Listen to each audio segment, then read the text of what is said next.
आकाश जत्रै मन भएका आकाश बन्जाराको संघर्ष र सफलताको कथा। गोर्खाको आरुघाटमा विक्रम सम्वत 2043 साल फागुनमा जन्मिएका आकाश बन्जारा यति बेला हङकङलाई आफ्नो व्यापारिक केन्द्र बनाएर व्यापार गर्न सुरु गरेको पनि 1 दशक बढी भइसकेको छ। गोर्खाकै स्कुलमा शिक्षण पेशामा सेवारत उनका पिता विद्यालय प्रशासनमा हावी भएको राजनीतिक खिचातानीको कारणले गर्दा जागिर छोड्नु परेकाले आफ्ना लालाबाला लिएर चितवन झर्नु परेको थियो। घरको आर्थिक चाँजो पाँजो र नुन तेलको जोहो टार्दै आएका शिक्षकको जागिरे पेशाबाट हात धुन परेपछि छोराछोरीहरूको लागि स्तरीय शिक्षा र जीविकोपार्जनका लागि उनका माता रुक्मिणी बन्जारा र पिता गोविन्द प्रसाद बन्जारा चितवन झर्नु भएको थियो। चितवन झरेर गृह गुजारा साथै छोरा छोरीलाई शिक्षाको उज्यालो ज्योति प्रदान गर्न पिताले भरतपुर स्थित मालपोत कार्यालय प्राङ्गणमा लेखन दासको काम गर्न थाल्नुभयो। तर जीवन धान्न त्यो पर्याप्त नभएसँगै उहाँले व्यापारीहरूसँग नरिवल सुपारीहरू खरिद गरी काटेर प्याकिङ गरी पसल पसलमा लगेर बिक्री गर्न थालेको बताउनुहुन्छ। बिना अनुभव र बजार अध्ययन नगरी गरिएको पेशामा हात हालेको हुनाले सो व्यापारबाट पनि ठूलो नोक्सानी बेहोर्नु परेको तीतो याद उहाँहरू सँगै छ। त्यसपछि उक्त पेशालाई चटक्क छाडेर चितवनकै हालको कालिका नगरपालिका अन्तर्गत पर्ने खोलेसिमल बजारमा बसेर मैनबत्ती उद्योग सञ्चालनमा ल्याउनु भयो। त्यसबाट पनि ठूलो आर्थिक नोक्सानी बेहोर्नु परेकाले व्यापारिक कर्मको असफलताबाट उनका पिता हतोत्साहित हुन पुग्नुभयो। आकाश बन्जाराको प्राथमिक तहको शिक्षा राष्ट्रिय प्राथमिक विद्यालय माधवपुरमा पूरा भएको थियो। त्यहाँ पढ्न जाँदा कयौं वर्ष खाली गोडा स्कुल गएको आफ्नो गरिबीको त्यो पलको स्मरण उनीसँगै छ। अध्ययनमा अव्वल रहेका आकाश 6 कक्षाको परीक्षाफल प्रकाशित भएपछि शैक्षिक नतिजा पश्चात प्रथम भएर शिक्षा अधिकारीबाट पुरस्कार थाप्ने दिनमा आफ्नो साथमा पाइन्ट र चप्पल नभएर साथीको पाइन्ट र चप्पल लगाएर पुरस्कार थाप्न गएको ती दुःखद गरिबी पलको स्मरण गर्दै आँखा जलमय बनाउन पुगे। त्यसपछिका दिनमा उनको शिक्षा हालको रत्ननगर नगरपालिका अन्तर्गत पर्ने पिठुवा स्थित जनजागृति माविमा भएको थियो। जहाँ गहिरो त्यही ताल भने जस्तै पिताको व्यावसायिक असफलता र परिवारको आर्थिक कमजोर अवस्थाको कारणले गर्दा बन्जारालाई अध्ययन सँगसँगै व्यापारमा कसरी सफल हुन सकिन्छ भन्ने चिन्ताले कोपिरहन्थ्यो। गरिबी र आर्थिक संकटको भुमरीमा चेपिएका बन्जारा प्रवेशिका परीक्षा उत्तीर्ण भएपछि थप अध्ययनका लागि संघर्ष गर्ने हिम्मत बटुलेर काठमाडौँ हानिए र काठमाडौँ स्थित सिग्मा कलेजमा भर्ना भएर पढाइलाई निरन्तरता दिन थाले। सानो आम्दानीले काठमाडौँमा बसेर पढ्न आफैलाई नै धौधौ भएपछि आफ्ना भाइ बहिनीहरूलाई पनि पढ्न अवसर दिने अभिलाषा सहित वैदेशिक रोजगारीमा जाने सोच तयार गरेर बेल्जियममा हानिए। भने जस्तो अवसर बेल्जियममा पाउन नसकेको र कानुनी व्यवधानकै कारणले गर्दा बेल्जियममा 1 वर्ष शरणार्थी बनी चकनाचुर सपना बोकेर उनी नेपाल फर्किन बाध्य भए। नेपाल फर्किएको लगत्तै उनले पुनः युएई जाने सोच बनाएर मेन पावर कम्पनी मार्फत त्यता लागे। अब्राहम लिङ्कनको जस्तै लक्ष्य र पराजयको भाग्य निधारमा लेखेर ल्याएका आकाशले युएई गएको 4 महिना काम गर्दा आफूले पाउने गरेको तलबले आफ्नो थाप्लोमा खनिएको ऋण तिर्न सक्ने अवस्था नदेखेपछि 4 महिनामा नै त्यताबाट पनि स्वदेश फर्किए। यस्तै श्रृङ्खलाबद्ध असफलताले गर्दा ऋण चुलिएकाले सगोल परिवारको नाममा भएको 4 कट्ठा जग्गा झिटी बेचेर आफ्नो परिवारको नाममा चुलिएको 40 लाख ऋण तिर्न नसक्ने भएपछि उनी विक्षिप्त जस्तै हुन पुगे। हार भित्र नै जितको सम्भावना देखेका आकाशले पुनः साहस बटुलेर काठमाडौँ स्थित एक सहकारीबाट 70,000 ऋणपान गरेर नयाँ कामको थालनी गर्ने सोच बनाए। उक्त पैसाले 4वटा कपडा सिलाउने मेसिन खरिद गरेर नेपालका पर्यटकीय बजारमा विदेशीहरूको प्रमुख आकर्षक 300 कभर आफैले सिलाएर ठमेल जस्ता बजारमा बेच्न थाले। दशकौंसम्म व्यावसायिक असफलताको चपेटाले लपेटिएको उनको सङ्घर्षपछि व्यावसायिक सङ्घर्ष, साधना र कर्मको प्रतिफल स्वरूप बिस्तारै उनको उत्पादनले नेपालमा बजार पाउन थाल्यो। उनको निरन्तर सङ्घर्षको अघि असफलता पराजित हुँदै गएको र सफलताको बिहानी क्रमशः उदाउँदै गएको महसुस पनि गर्न थाले। नेपालमा प्राप्त झिनो सफलतापछि ठूलो आशा र महत्वाकांक्षा बोकेर आफ्ना उत्पादनहरू लिएर ताइवानमा भएको ओल्ड एक्जिबिसनमा भाग लिन पुगे र उनको उत्पादनको महत्वको बारेमा विदेशी क्रेताहरूले नबुझेका कारण त्यहाँको प्रदर्शनीमा पनि रित्तो हात फर्कनु पर्यो। लामो सङ्घर्ष गरी आफैले सूचीकारको काम गरी दिनको 18 घण्टा खटेर गरेको उत्पादनले उनलाई फेरि ताइवानको बजारले निराश बनायो। आफैले उत्पादन गरेको कुसन र 300 कभर बोरामा हालेर काँधमा बोकी ठमेलको गल्ली गल्लीमा पसलमा बिक्री गरेर कमाएको लाखौं रकम पनि ताइवानले निलिदिएपछि उनी साउन्ड हिलिङ थेरापी र योगा सिक्न भारततर्फ लागे। 2 वर्षको भारत बसाइमा उनले योग विज्ञान अन्तर्गत yoga, meditation, sound healing, therapy जस्ता विषयहरूमा मास्टर लेभलको कोर्स पूरा गरी थप वस्तु उत्पादनको समेत अध्ययन गरी नेपाल फर्किए। भारतबाट फर्किएको लगत्तै उनले कालीगढहरू राखेर फेरि साहस बटुल्दै नेपालमै सिङ्गिङ बाउल उत्पादन गर्ने र साउन्ड हिलिङको सहायतामा थेरापी कर्म पनि सुरु गरे, जसको कारणले गर्दा उच्च रक्तचाप, मधुमेह, विविध मानसिक समस्याहरू, अनिन्द्रा, माइग्रेन, डिप्रेसन जस्ता समस्या भएका बिरामीहरूले प्रत्यक्ष लाभ प्राप्त गर्न थालेपछि त्यसको उत्पादन र महत्वले फेरि बजारमा थोरै आशालाग्दो बजार बन्न सुरु भयो। त्यसको लगत्तै Taiwan, Thailand, Vietnam, Singapore, Malaysia, Japan, Hong Kong गएर व्यापारिक महोत्सवमा आफ्नो उत्पादन र त्यसको महत्व सहित साउन्ड हिलिङको व्यापक प्रचार प्रसार गरी आफूलाई प्रस्तुत गरे र अन्तर्राष्ट्रिय बजारमा आफ्नो उत्पादनको बजार विस्तार गर्न सफल भए। आफूले अध्ययन गरेको विश्व बजार मध्ये हङकङ ट्याक्स फ्री कन्ट्री भएको हुनाले आफ्नो बिजनेस हबको रूपमा हङकङलाई स्थापित गरे। हङकङको मङ्कक सहरको सानो गल्लीको कोठाबाट अनलाइन मार्फत आफ्नो व्यवसाय सुरु गरेका आकाशले त्यसपछि कहिल्यै पछाडि फर्केर हेर्नु परेन। पहिलो पटक बजार अध्ययन गरेर उत्पादन सुरु गरेको कुसन र 300 कभरबाट सुरु भएको उनको व्यावसायिक उत्पादनसँगै सिङ्गिङ बाउल अर्थात् साउन्ड थेरापीका सामानहरू उत्पादन गरी आकाश ह्यान्डिक्राफ्ट्स प्रणालीको सञ्चालकको रूपमा आफूलाई विश्व बजारमा व्यवसायीको रूपमा स्थापित गराउन उनी सफल भए। व्यावसायिक सफलतासँगै अनुभव र साहस बटुलेर अर्को कम्पनी नेपालमा दर्ता गरी थप नेपाली उत्पादनलाई जोडतोडका साथ विश्वका विभिन्न देशमा बिक्रीका लागि पठाउन सुरु गरे। यसको अलावा नेपालमा व्यावसायिक कृषि प्रणाली अपनाएर कृषि क्षेत्रमा र हाइड्रो पावरमा पनि लगानी गर्ने हेतुले लगानीकर्ताको टिम निर्माण गरी नेपालमै लगानी गर्ने हेतुले अगाडि बढेको पनि उनी बताउँछन्। व्यावसायिक यात्राको सुरुवाती दिनदेखि नै बुबा, आमा, भाइ, बहिनीहरू लगायत आफन्तजनहरूको समेत सहयोग निरन्तर रूपमा रहिआएको छ।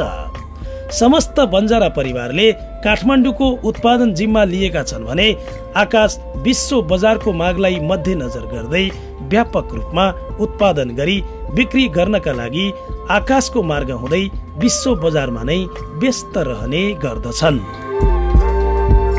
केही महिना अघि मात्र दोस्रो बिक्री शाखा हङकङमा खोलेका अन्तर्राष्ट्रिय युवा व्यापार सङ्घ हङकङका अध्यक्ष समेत रहेका आकाशले नेपालमा नै कलात्मक काष्ठकला लगायतका विभिन्न वस्तुहरूको उत्पादन गर्ने कारखाना खोली नियमित रूपमा 145 जनालाई रोजगार दिँदै आएका छन् भने भारत लगायत अन्य देशहरूमा 35 जना गरी कुल 180 जनालाई रोजगारी प्रदान समेत गरिरहेका छन्। यति बेला उनको व्यापार हङकङ लगायत China, Thailand, Vietnam, Singapore, Malaysia, Japan र अमेरिकामा पनि सञ्चालनमा छ। काठमाडौँको मेहपीमा natural sound healing international school समेत सञ्चालनमा ल्याएका आकाशले सोही प्रकृतिका स्कुल हङकङ, भियतनामको हनोई, चीनको गोन्जाओ शहरमा पनि सञ्चालनमा ल्याएका छन्। उनले विश्व बजारमा नेपाली हस्तकला सामग्री मात्र नभई नेपाली माटोमा उत्पादित उच्च गुणस्तरको चियाको बिक्री वितरण गर्न पनि सुरु गरिसकेका छन्। निकट भविष्यमा यार्चा गुम्बा र भीर माहुरीको मह ब्रान्डिङ गरी त्यसको बजार पनि विस्तार गर्ने अभियानमा जुटिसकेको बताउँछन्। हालसम्म आकाशले विश्व बजारमा 250 थरीका हस्तकलाका सामानहरू बिक्री गर्दै आएका छन् भने सिङ्गिङ बाउल, काठको मास्क, घन्टी, बौद्ध मार्गीहरूले प्रयोग गर्ने माने, अगरबत्ती, गङ, हेम कटनका झोलाहरू, सुनमूर्ति, थान्का, महिलाहरूले लगाउने चक्रभाला, काठको अगरबत्ती स्ट्यान्ड, शङ्ख, वज्र, फुर्बा, हस्तशिल्पी गरगहना आफै उत्पादन गरी देशमा प्राप्त हुन असम्भव सामुद्रिक गहना जन्य वस्तुहरू भारतीय बजारबाट खरिद गरी त्यसलाई आफ्नै कालीगरद्वारा निर्माण गरी बिक्री गर्दै आएका छन्। विश्व बजारमा भारतबाट प्राप्त प्रशिक्षण अनुरूपको बेसिक कोर्सको अनुभव र सम्पादनबाट साउन्ड हिलिङ अर्थात् ध्वनि चिकित्साको सामग्री र चक्र सेट आफूले नै उत्पादन गरी आफ्नै उत्पादन स्वामित्वमा बिक्री गर्दै आएको उनी बताउँछन्।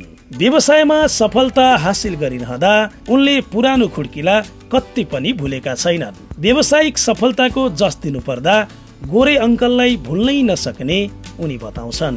उहाँ गोरे अङ्कल म एउटा चाहिँ पारिवारिक कारणले गर्दा जोडिएँ। त्यसपछि उहाँले एउटा दैनिक गुजाराको लागि यो व्यापार गरिरहनु भएको रहेछ। त्यसपछि यो व्यापारलाई अलिकति बृहत गराउन सक्यौँ भने केही राम्रो हुनसक्छ कि भन्ने मनमा आएपछि अनि उहाँसँग हामीले चाहिँ मैले प्रस्ताव गरेँ। त्यो बेला हामी सँगै बस्थ्यौँ अनि उहाँका दुईजना बाबु नानी थिए। नानी पनि यता हाम्रो धादिङतिरका एउटा स्कुलमा एकजना सरले पढाइदिनुहुन्थ्यो अनि उहाँहरूको परिवारलाई मेरो परिवारले एक आपसमा सरसहयोग गरेर बसिरहेको अवस्था थियो। त्यसपछि त्यो व्यापारलाई मैले पनि भविष्यमा राम्रो हुनसक्छ भने किन नगर्ने भनेर हामी सँगसँगै काम गर्न थाल्यौँ अनि पछि त्यसलाई बृहत गर्दै लगियो, बढाउँदै लगियो र केही समयसम्म हामी सँगसँगै गरियो र पछि विडम्बना हाम्रो आन्टीको मुटुमा समस्या भएको कारणले गर्दा आन्टीको डेथ भयो। त्यसपछि अब अङ्कल अलिकति श्रीमती पनि बिमार भएर एक्सपायर भइसक्नु भएपछि अलिकति कामप्रति भन्दा अलि बाहिर खासै इन्ट्रेस्ट उहाँमा रहेन। त्यसपछि उहाँलाई मैले सपोर्ट गरि नै राखेँ, अहिले पनि गरिराखेकै छु। उहाँलाई परेको बेला म अझै पनि सपोर्ट गर्न तयार छु। त्यसपछि यसलाई अलिकति व्यावसायिक तरिकाले अगाडि बढाएँ, मैले लगानी गरेँ। सुरुका दिनमा त्यति सहज थिएनन्। सुरुमा एक त म असफल भएर आएको मान्छे, म चाहिँ पटक पटक वैदेशिक यात्रा असफल भएर आएको मान्छे, मसँग लगानी गर्न सक्ने पुँजी थिएन र ऋण खोजेर काम गर्नको लागि ठ्याक्कै भन्नुपर्दा ऋण पत्याउने मानिसहरू थिएनन्। त्यो बेलामा मलाई एउटा सहकारी संस्थाले, अहिले पनि याद छ, स्थापित सहकारी संस्था नयाँ बजारमा, त्यहाँबाट मैले पहिलोचोटि लोन लिएर काम सुरु गऱ्यौँ। मेरो परिवारको पूर्ण साथ थियो, अहिले पनि छ। त्यसपछि बिस्तारै बढाउँदै गइयो। म आफैले सुरुमा कारिगरको रूपमा काम गरेँ, म आफैले सिलाइ मेसिन चलाएँ, म आफैले कटिङ मेसिन चलाएँ, म आफैले फिनिसिङ गरेँ, म आफैले त्यो सामानहरूलाई बजारमा लगेँ। त्यति बेला साधनहरूको अभाव थियो। नयाँ बजार अझ त्यो बेला त माथि मनोबिजुमा मेरो कारखाना थियो, सानो कारखानाको स्वरूप पनि थिएन। एउटै घरभित्र हामी त्यहाँ किचन त्यहीँ थियो, यतापट्टि हामी बस्थ्यौँ, सुत्थ्यौँ, यतापट्टि चाहिँ त्यहाँ मेसिन राख्थ्यौँ। अनि त्यहाँबाट माइक्रोमा गाडीमा साबुन हालेर सरखोटे ल्याएर त्यहाँबाट बोकेर हामी ठैटी पुर्याउँथ्यौँ। त्यसरी चाहिँ यो व्यापारको सुरुवात भयो र फेरि पनि यो व्यापारको सुरुवात गर्दै गर्दा मैले नाम लिनै पर्ने मान्छे गोरे अङ्कल, उहाँको कारणले गर्दा नै आज हामी यहाँ छौँ होला। काम हामीले गऱ्यौँ तर यसको सुरुवात यसको चाहिँ भिजन उहाँकै थियो, उहाँकै कामलाई निरन्तरता हामीले दियौँ। लामो सङ्घर्ष पछिको पारिवारिक सफलताले आकाशका बुबा गोविन्द प्रसाद बन्जारा दङ्ग हुनुहुन्छ।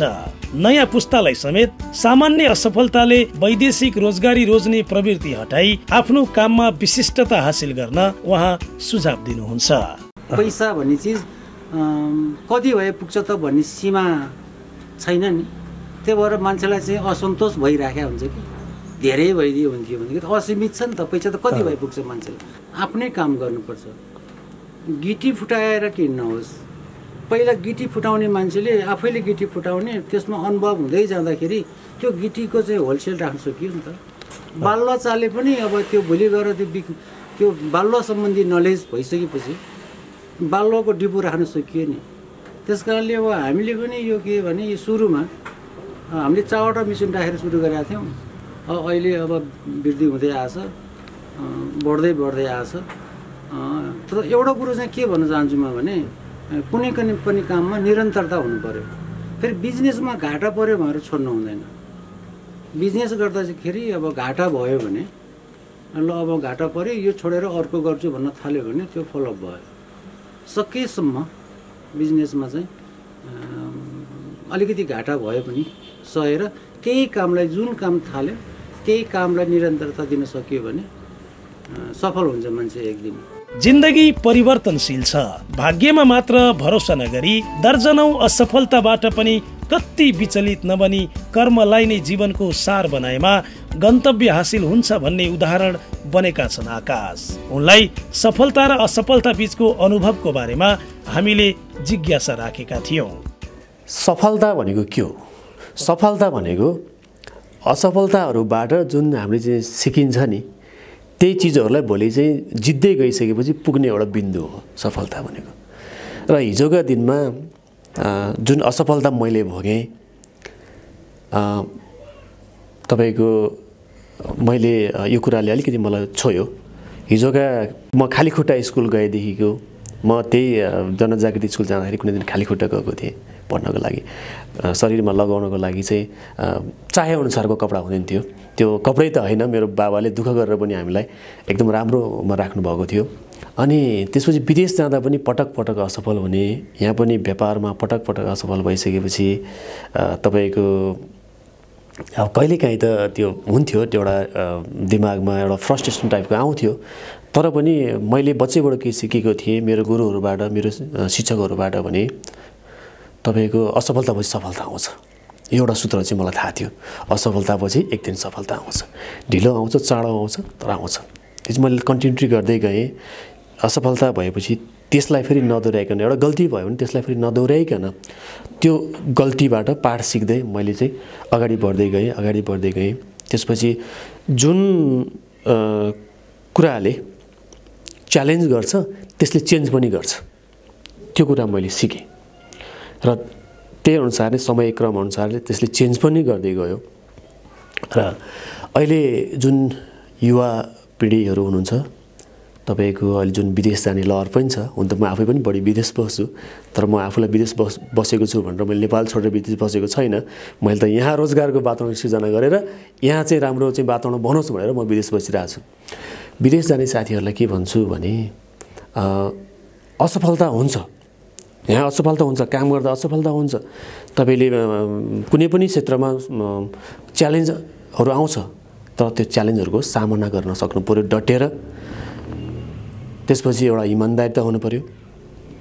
यदि आफू इमान्दार छौँ, एउटा चाहिँ कडा मेहनतका साथ आफ्नो चाहिँ काममा, आफ्नो पेसामा कटिबद्ध भएर लागेका छौँ भने हामी पक्कै पनि सफल हुन्छौँ। त्यही असफलताहरूले, म तिनै फेलर भएका त्यो मोमेन्टहरूले गर्दा नै आज मलाई सानोतिनो असफलता भयो भने चिन्तै लाग्दैन।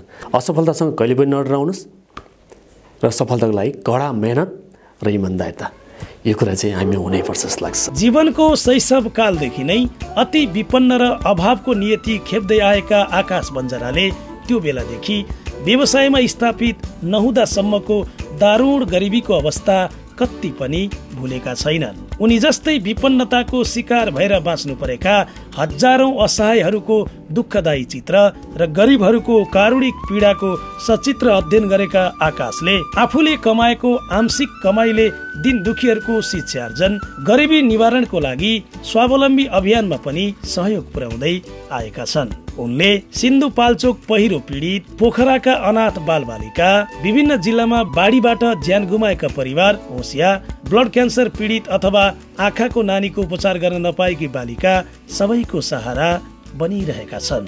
चितवनका अनाथ बालबालिका, चितवनकै चेपाङ बस्तीका घर परिवारलाई खाद्यान्न सहयोग गरेका बन्जाराले हङकङमै नेपालीहरूलाई कोरोनाको सुरुवाती अवस्थामा 20,000 थानभन्दा बढी मास्क सहयोग गरे। साथै श्री माध्यमिक विद्यालय रेड क्रस ग्राम कालिका 6 मा रु 1,50,000 रुपैयाँ बराबरको कम्प्युटर सहयोग, रत्नगर 15 माधवपुरको आधारभूत विद्यालयलाई रु 1,11,151, रत्नगरकै मस्जिदमा अध्ययनरत विद्यार्थीहरूका लागि कम्प्युटर तथा पटक पटक आर्थिक सहयोग, मानव सेवा आश्रम गोर्खामा 2 थान कम्प्युटर सहित गोर्खा मानव सेवा आश्रममै आश्रित 43 जना बालबालिकाहरूलाई न्यानो कपडा सहयोग गरेका छन् भने मानव सेवा आश्रम हेटौडामा रहेका बालबालिकाहरूका लागि पनि न्यानो कपडा हस्तान्तरण गर्दै आएका छन्।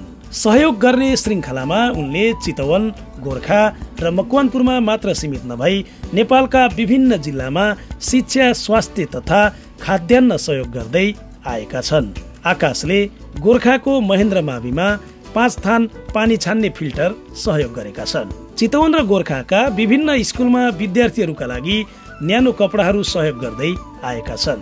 विपन्न र दिनदुखीको सहयोग गर्दा आत्मसन्तुष्टि हुने बताउने बन्जाराले हालसम्म लाखौं रकम सामाजिक क्षेत्रमा सहयोग गरेका छन्।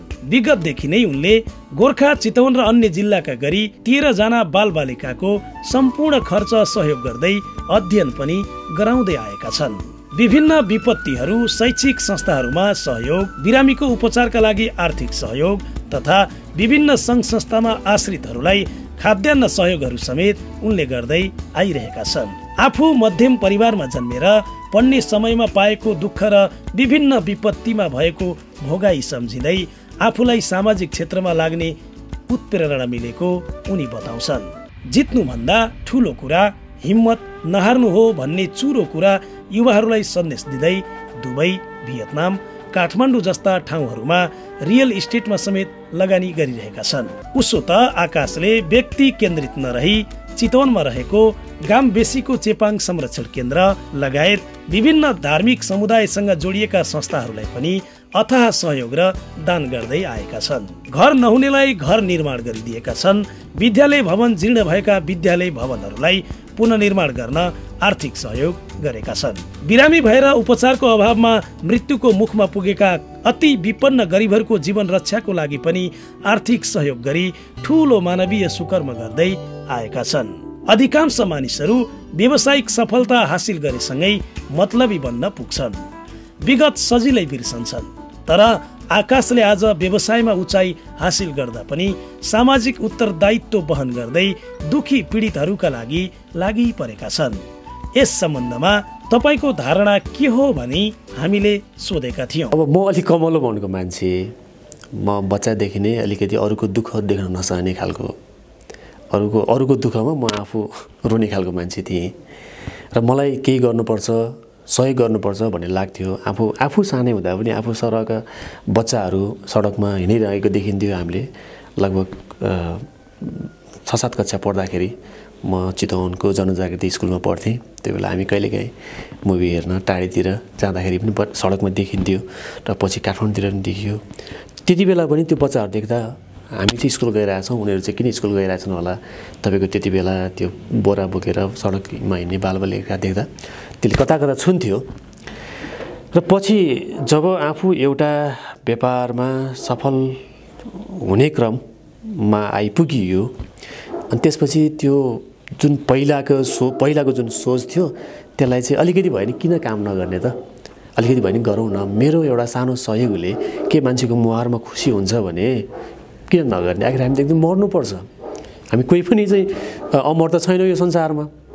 आखिर एउटा बच्चा जन्मिन्छ उसको के दोष, त्यो बच्चाको के दोष, गरिब हुनुमा ऊ चाहिँ अनाथ हुनुमा त्यो बच्चाको के दोष। त्यो बच्चाहरूलाई हामीले गर्नुपर्छ। भोलिका विकासको लागि, देश विकासको लागि उनीहरू भनेका कर्णधार हुन्, उनीहरूले गर्नुपर्छ भन्ने भावना मेरो मनमा सदैव रहिरहन्थ्यो।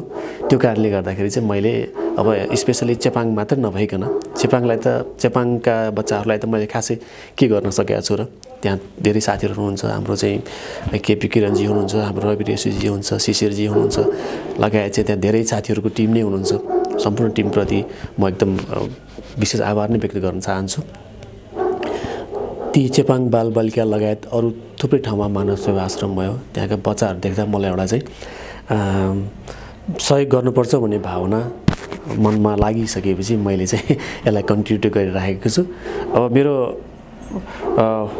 अवस्था रहेसम्म अनि मलाई एउटा चाहिँ योमा के प्रसङ्ग जोड्न मन लाग्यो भने जब मैले सहयोग गर्न सुरु गरिरहेको छु त्यो दिनदेखि मेरो व्यापार पनि राम्रो भइरहेछ है। अब यो बुढापाकाले भनेको उखान कता कता चाहिँ पुगेको जस्तो लाग्छ मलाई। जति मैले सहयोग गरेँ उति मेरो व्यापार राम्रो भइरहेछ भने मैले किन कन्जुसाइ गर्नु पर्यो? हुन्छ, मेरो कारणले गर्दा बच्चाहरूको अनुहारमा खुसी हुन्छ भने म त अझै तयार छु। मैले त अझै अनाउन्स नै गरेँ कुनै समयमा त कोही त्यस्तो बच्चाहरू देख्नु भएको चाहिँ मलाई भन्नुहोस्, कतै संस्थामा राख्नुपर्ने हो अथवा मैले खर्च गर्नुपर्ने हो, म सदैव तयार छु त्यसको लागि। मानिस एक दिन मर्नु नै पर्छ, तसर्थ आफ्नो जीवनकालमा लोभलाभ, रिसराग त्यागी मानवता नै ठूलो धर्म हो भन्ने मूल मन्त्र अपनाएर अघि बढ्नुपर्छ भन्ने आग्रह आकाश बन्जाराको छ। आकाशको यो अभियान निरन्तर चलिरहोस्। दिन दुखीको सेवामा आफूलाई समर्पित गराउँदै असल समाजको निर्माण यात्रा निरन्तर जारी रहोस्, निरन्तर जारी रहोस्।